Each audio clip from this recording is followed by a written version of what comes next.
Welcome to your weekly UAS news update, and this is week 47. This week I want to talk about two people that actually get in trouble with the law or are about to get in trouble with the law of flying their drones. The first one is the FAA that's investigating a person in New York City for flying their drone during the quarantine. We'll talk about that. I want to talk about Skydio that's going to stop shipping drones for now due to a stay-at-home order in California.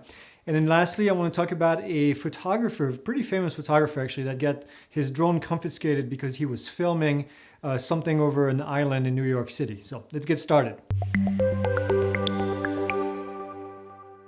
And the big news this week is I need a haircut. I'm sure many of you do as well. I hope this doesn't last for too much longer because I'm going to be wearing a hat pretty soon here. More seriously though, this week there was a video, actually last week there was a video that surfaced online of a gentleman that was flying his drone over New York City and over Manhattan, actually over some parks. And he was telling people to stay away from each other because of what's going on right now. So this was actually recorded by a journalist and they made an article about it. And he was flying his Mavic Enterprise with the speaker on it, and he was broadcasting a message telling people to stay away from each other. Turns out the FAA got a hold of this story and is investigating whether or not this person has a registration for the drone, if they have a Part 107.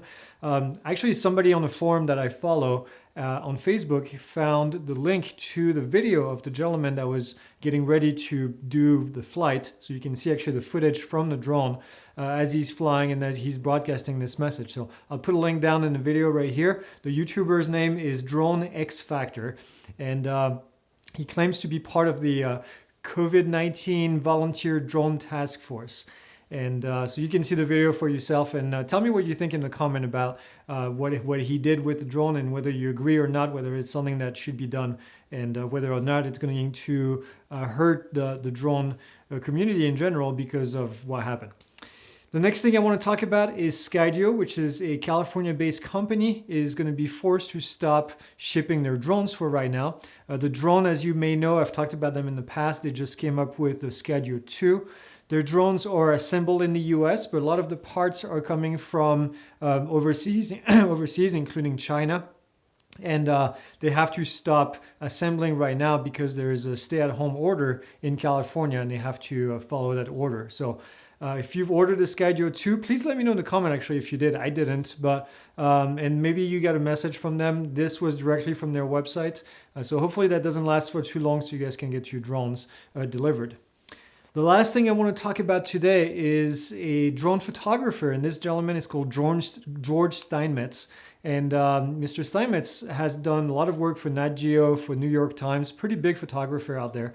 And he was flying his drone over Hart Island. So this island in New York City is a place where the city has been burying unclaimed bodies. And that's been actually going on for like 150 years. But obviously with what's going on right now, they have a surge of unclaimed bodies. And this photographer was taking pictures of the burial ditch that they're digging and get in trouble with NYPD. And the reason is in New York City, there's actually an old, like from the 1940s, an old aviate law that prevents drones from flying. Now you're going to say 1940s, there was no drones back then. That's right.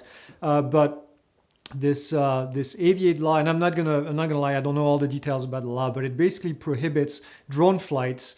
And I know there is a movement to start changing this regulation, but this has been stalled. So he got his drone confiscated and he was cited for flying his drone in that area while he was taking pictures. So this has kind of created a little bit of a movement online of a lot of people talking about this aviate law and how it needs to change and allow drone photographers, especially commercial photographers, to be able to take pictures in New York City for commercial purposes. And so I'm sure this is not the first time I'm going to be talking about this because I think this is going to create kind of a chain event of changes for this regulation. So I'll keep you guys posted. Let me know what you think in the comments about this kind of picture. This is obviously journalism right here. The journalist was interviewed by DP Review, and in the interview he basically says that this had nothing to do with safety, but he was basically told to not take pictures, and this was something to shut down journalism in this case. So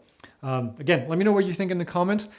This is all I have for you this week. Like I said, for the last 2 or 3 weeks, this has been kind of a dead cycle for the news. So I just want to give you kind of the latest of what's going on. I know last week some of you have asked about the FAA and whether or not the FAA has come up with a solution for people that have a certificate that is expiring at the end of the month. And that was actually back in March.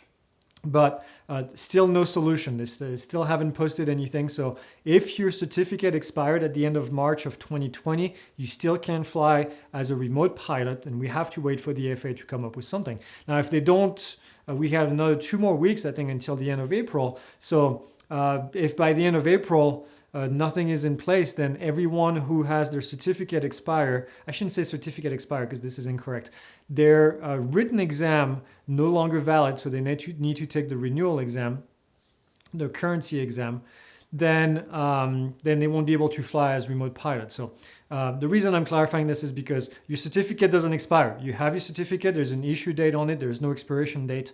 You have to stay current, so you have to take a recurrent exam. So clarifying here the regulation and using the proper terms. So anyway, I haven't heard anything. As soon as I do, you'll be the first ones to know. So that's all I have for this week. I'll see you guys next week. And again, fly safe.